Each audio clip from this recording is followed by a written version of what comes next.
Choose one. Cash, bote. Siyempre, ang pipiliin ko cash para madali lang kami mayaman. Kahit ano bibilin kung ano gusto ko.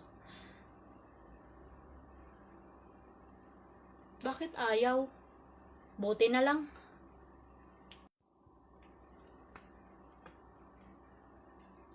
Anak, ano pala pinili mo?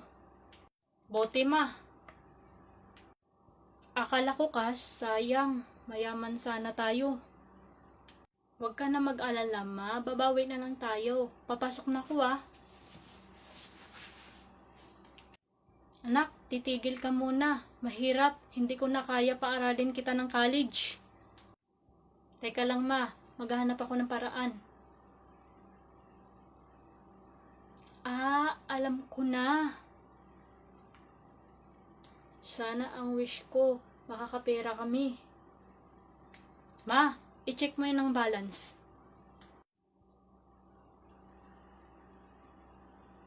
Anak, may nag-send sa akin, 1 million. Ayos, makakayaman tayo.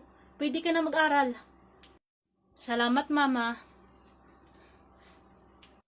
Bes, ano pinili mo? Bote. Ayoko 1 million. Sayang. Tara, pasok na tayo.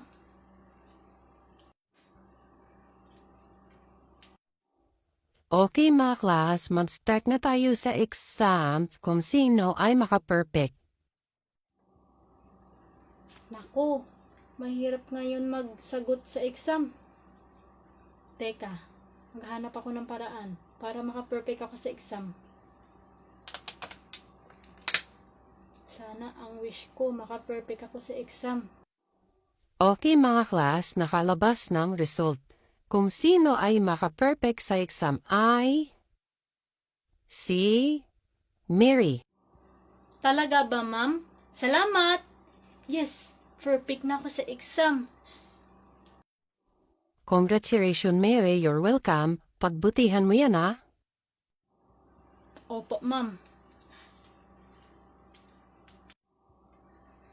Sana ang wish ko.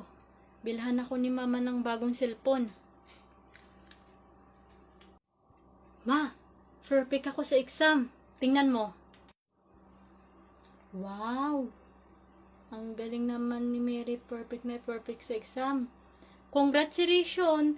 Dahil kung naka-perfect ka sa exam, bibigyan kita ng bagong cellphone para sa iyo. Maraming salamat, Ma. Walang anuman nak. Ang importante, mag-aral ka mabuti.